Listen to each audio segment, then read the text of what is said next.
So I want you to just picture a moment where you just stopped and really looked at the world around you. Like Yeah. maybe you were taking in the absolute breathtaking beauty of a painted sunset over the ocean, or maybe you were just watching a nature documentary about the sheer baffling absurdity of the Oh, the platypus. platypus is a classic. It really is. Or, hey, perhaps you just stood up from your chair a little too fast and your lower back screamed at you with uh, that familiar chronic ache. Oh, yeah.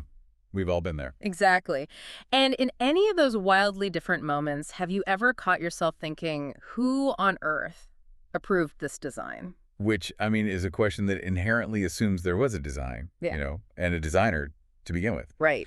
And that assumption is honestly what makes the source material we're looking at today so incredibly compelling and, well, a little mind-bending. Okay, let's unpack this because what we have our hands on for today's deep dive is truly out of this world. Like literally, we're looking at a document titled God's First Draft.txt. Yeah, .txt. Exactly. Now, before you think we're reading a newly discovered religious scroll or, I don't know, dense philosophical treatise, we aren't. Not at all. According to the text itself, this is a highly classified celestial pitch document for something called Project Terra.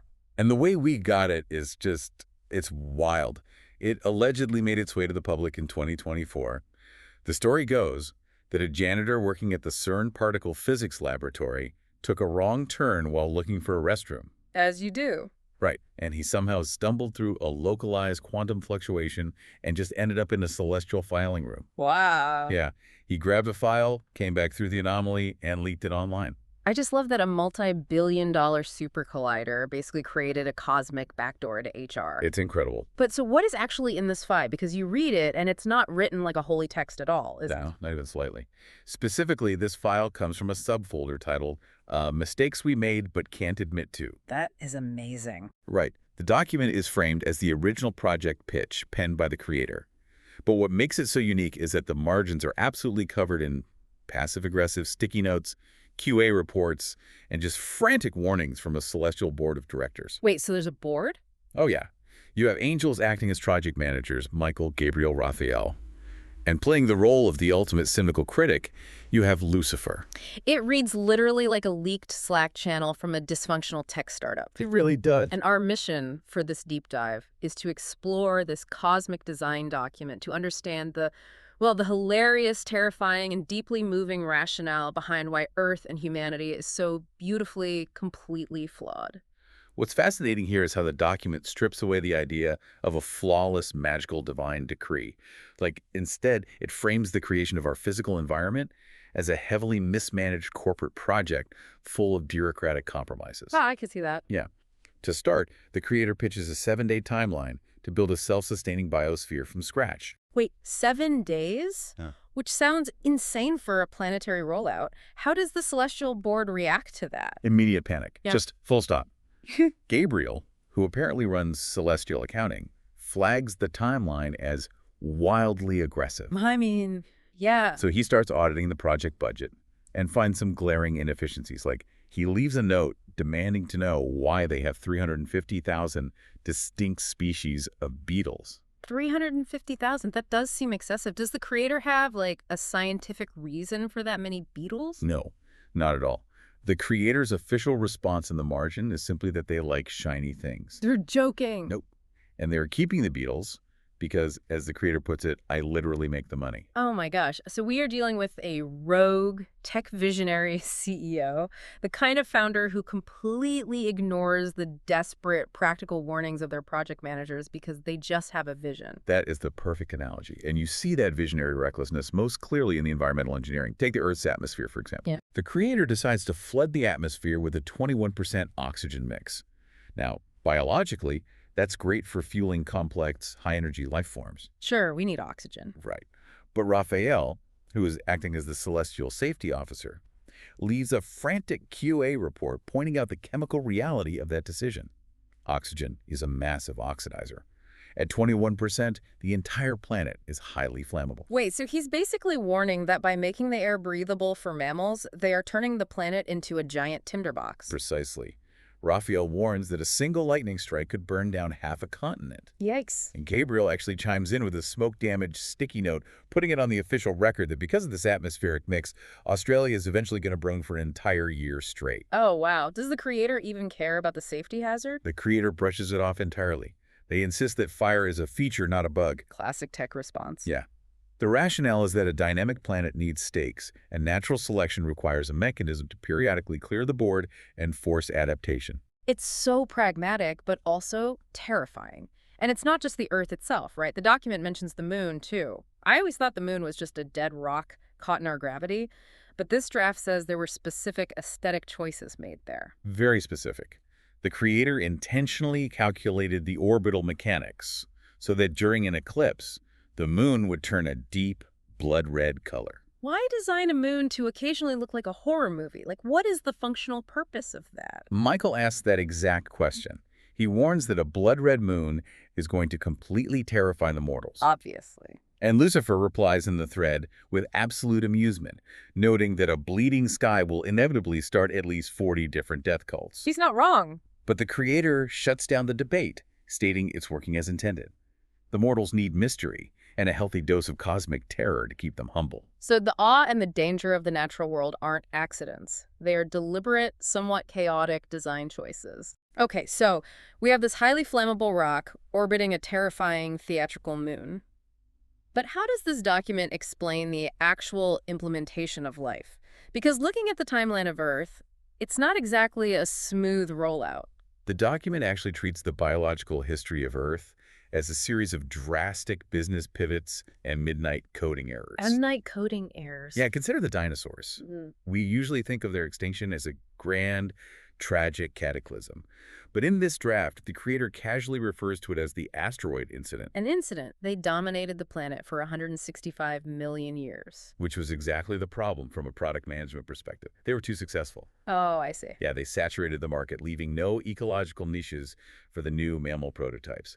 So dropping the asteroid wasn't a tragedy. It was a ruthless business decision to clear the servers and make room for a new biological direction. Wow. It really highlights a trial and error approach to biology. Absolutely. And nowhere is that chaotic trial and error clearer than in Incident Report #47. Please tell me this is the platypus. It is the platypus. Yes.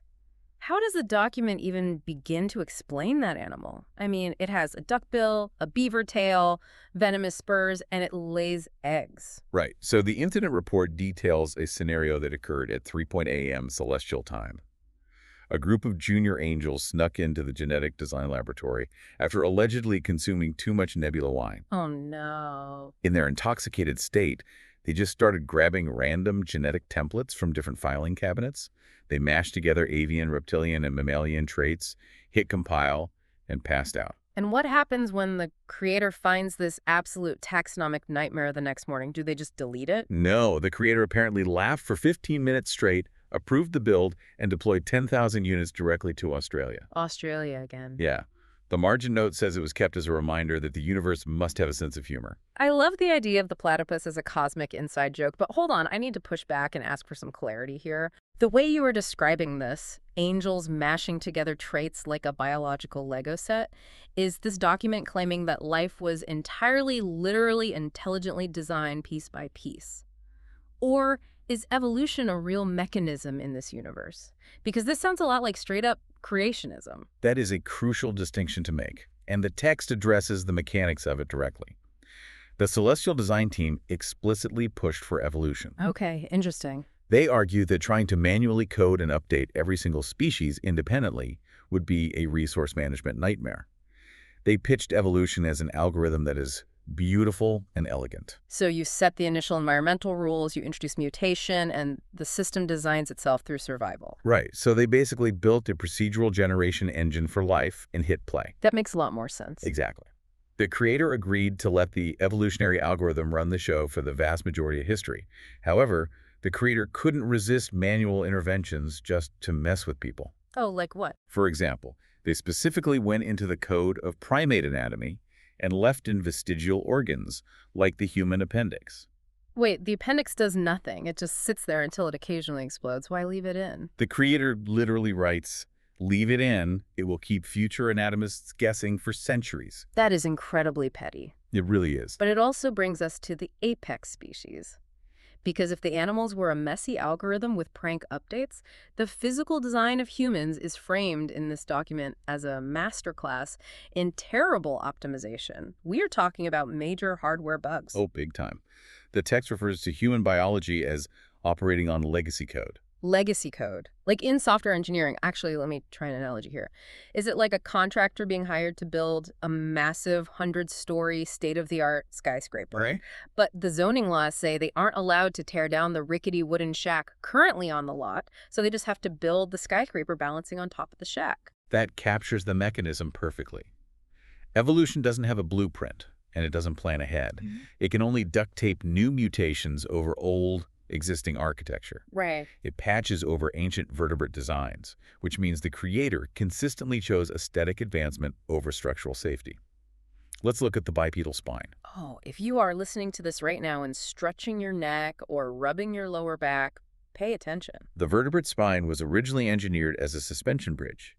It was designed for a quadruped, an animal walking horizontally on four legs, distributing weight evenly across the arch. Makes sense. But to make humans walk upright, the evolutionary algorithm basically took that horizontal suspension bridge, tilted it 90 degrees, turned it into a vertical pillar, and hoped for the best. Which defies basic physics. You can't just stand a bridge on its end and expect it to hold weight. And the QA team points this out.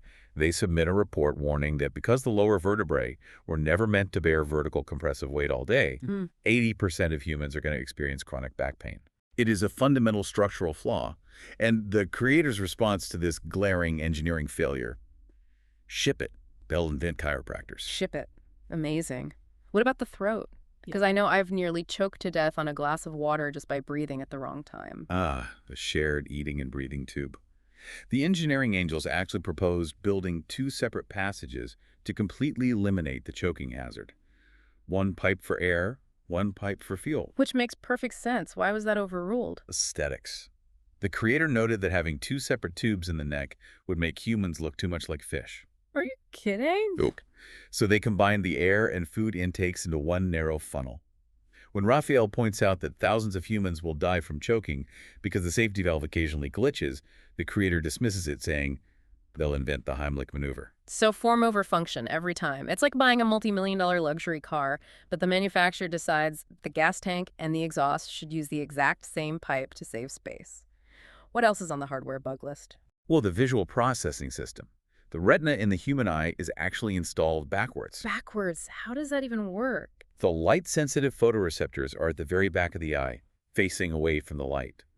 This means that incoming light has to pass through a dense web of blood vessels and nerve fibers before it can even be detected. That sounds terribly inefficient. It is. And because all those nerves have to eventually bundle together and punch a hole through the retina to reach the brain, it creates a literal blind spot in your vision. Your brain just constantly photoshops the gap so you don't notice it. That is absurd. Who wired this house? The same team that designed the cardiovascular system. Gabriel files a major complaint that humans were given exactly one heart. Well, yeah, how many are we supposed to have? Gabriel points out that octopuses get 3 hearts. Having one heart creates a single point of failure. If that one muscle cramps or stops for just a few minutes, the entire neural network shuts down permanently. He suggests redundancy, a backup heart. But the creator denies the request, stating that giving humans 3 hearts is showing off. Showing off. Unbelievable. So our hardware is fragile, patched together legacy code. But as messy as the physical body is, this leaked pitch reveals that the real chaos didn't start until they pushed a specific software update to the human brain. Oh yeah, the introduction of free will. Here's where it gets really interesting. Because the document outlines a 200,000-year simulated QA beta test specifically to see what humans would do with free will, and the angels reviewing the data are just horrified. The data is incredibly polarized. On one hand, the report lists sublime positive outcomes. Humans use their agency to invent art, philosophy, intricate musical symphonies, and the concept of democracy. Good stuff. But the negative outcomes are devastating. The angels document war, the creation of biological weapons, systemic pollution, and reality television. And a lot of this chaos is driven by what the angels classify as known brain bugs that the creator marked as won't fix. Let's talk about those, starting with negativity bias. So negativity bias is a classic evolutionary hangover. Neurologically, the human brain, specifically the amygdala, is wired to hold on to negative experiences much stronger than positive ones. Right. The QA angels point out that a human can receive 10 compliments, but will obsess over one insult for a decade. Why would the creator leave that bug in the software? It just makes people miserable. Because on the ancient savanna, it kept you alive. Remembering the location of a beautiful berry bush is nice, but remembering the exact bush where a tiger almost ate you is essential for survival. Okay, fair point. The mechanism prioritizes threat detection over happiness. It worked perfectly in the wild, but in a modern grocery store or an office setting, it just manifests as crippling anxiety. What about the spotlight effect? It's the brain's egocentric bias that makes a person believe everyone around them is noticing their flaws or mistakes. Evolutionarily, it kept humans aligned with their tribe because getting exiled meant death. So you had to fit in. Exactly. But today, it just causes someone to have a panic attack over wearing the wrong shirt to a party, convinced the entire room is judging them. And Lucifer is just in the margins having a field day with all of this data. Like, he gleefully predicts how humans will weaponize their own intelligence. He notes that instead of solving cosmic mysteries, humans will obsess over hairstyling, inventing perms and balayage. Yeah, he was spot on. He even leaves a dark promise about the invention of social media, telling the creator, oh, you are going to hate what they do with a global communication network. And the QA team is so disturbed by the results of the beta test that they actually submit a formal final recommendation to scrap the entire human project. Scrap us entirely. What was the alternative? Dolphins. They suggest wiping the servers and giving apex status to dolphins. Wait, really? Dolphins? Yes. To justify this, the angels point out the sheer absurdity of human behavior. They note that humans are taking wolves, one of the most majestic, fearsome predators in the simulation, and using their vast, miraculous intelligence to selectively breed them into tiny, shivering chihuahuas. I mean, they have a point. They also highlight that humans will fiercely, violently debate the morality of putting pineapple on a pizza. Okay, the QA angels make a compelling case. The pineapple pizza debate alone might justify a server wipe. How does the creator respond to the recommendation to cancel humanity? With a very brief note, the creator rejects the dolphin pivot and simply writes, let them cook. Let them cook. That is profound. If you connect this to the bigger picture, the creator's defense of the free will update is the philosophical core of this entire leaked document. The angels, especially Michael, are terrified of humans making bad choices and hurting each other, but the creator argues that free will is the ultimate non-negotiable trade-off. Why? Because without the capacity to choose wrong, choosing right doesn't actually mean anything. Precisely. Think about the mechanics of choice. If you program a biological robot so that it is only capable of doing good and only capable of showing affection, then that goodness and that affection are artificial. They hold zero moral weight. That makes total sense. For genuine creativity, authentic connection, and real philosophical depth to exist, the system must allow for the absolute freedom to make the wrong choice, to hurt each other, to fail completely. Which naturally brings up a massive complication. And honestly, it leads us to the deepest and heaviest part of the celestial pitch, because this let them cook mentality, this insistence on free will and a dynamic environment, inherently introduces a glaring flaw into the system. Suffering, disease, heartbreak, death. Yeah, the hard stuff. So what does this all mean? If you're an omnipotent creator designing the rules of physics and biology, why would you bake suffering into the foundation? I have to push back here on behalf of anyone listening right now who has experienced real, devastating pain or lost someone they love. Wouldn't it actually be better to be safe, painless puppets? Wouldn't a sterile, safe universe be kinder than one where we are free agents experiencing profound tragedy? This raises an important question, and it is the exact question the angels aggressively demand an answer to in the text. Michael and Raphael confront the creator. They demand to know why children get sick, why natural disasters wipe out cities, why grief even has to exist as an emotion. And what does the creator say? The creator gives a remarkably transparent, heartbreaking admission regarding the mechanics of biology. What is the admission? The creator explains that disease and suffering aren't separate, malicious programs that were installed later. They are inescapable byproducts of the very engine of life. Oh, wow. Yeah. To eliminate all disease, to stop cancer, you'd have to eliminate cell division, mutation, and the variation of the immune system. You'd have to stop the very biological mechanisms that allow life to adapt, grow, and exist in the first place. You cannot have a living, evolving biosphere without the friction of biological failure. The creator admits it's a package deal. You can't have the light of life without the shadow of decay. What about mortality itself? Why do humans have to die? The angels ask that too. Why not just let humans live forever? The creator's synthesis is that infinity removes all stakes from the simulation. Stakes again. Right. If a human has unlimited time, there's no urgency to forgive, no urgency to create, no urgency to tell someone you love them. It is the very limitation of time, the ticking clock of mortality, that forces a moment to be precious. A static, immortal existence without suffering is an existence without stakes, which means it has no triumph and ultimately no meaning. That brings a completely different perspective to grief. In the notes, Raphael says that watching humans grieve is agonizing, and the creator explains that grief is just the unavoidable proportional cost of love. That is the crux of it. Yeah. The creator argues that you cannot experience the heights of profound connection without opening yourself up to the depths of potential loss. Without the pain of absence, there is no true appreciation of presence. It's heavy, but it makes sense. The entire point of the simulation, the whole reason the universe was spun up and the 21% oxygen was pumped in, is love. And love, by its very mechanical definition, requires the vulnerability of loss. The angels finally asked the creator if it was all worth it. The legacy code, the broken spines, the wars, the sheer amount of pain. And the creator points out that even in the midst of all that chaos, humans are still using their free will to paint masterpieces, to pull strangers from the rubble, to build communities, and to fall in love. Yeah. The choice to give humans agency was the choice to let them create their own meaning. Which brings us full circle on this incredibly bizarre, profound leaked document. According to God's first draft.txt, humanity is a magnificent disaster. I love that phrase. The universe was never designed to be this perfectly safe, painless utopia where we just float around like happy, immortal dolphins. It was engineered to be a dynamic, chaotic canvas, meaning it isn't just handed down to us from a celestial board of directors in a memo. It is actively made by us every single day, right in the messiness of it all. It completely reframes our fragilities. Instead of looking at our physical limitations and our emotional vulnerabilities as near errors in the code, we can view them as the necessary environmental conditions for our humanity.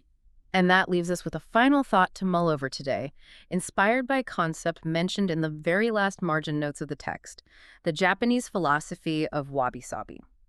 If you aren't familiar, it's the practice of finding beauty in impermanence and imperfection. This is beautiful. It's like repairing a cracked ceramic bowl by filling the fissures with gold, making the brokenness the most beautiful part of the object.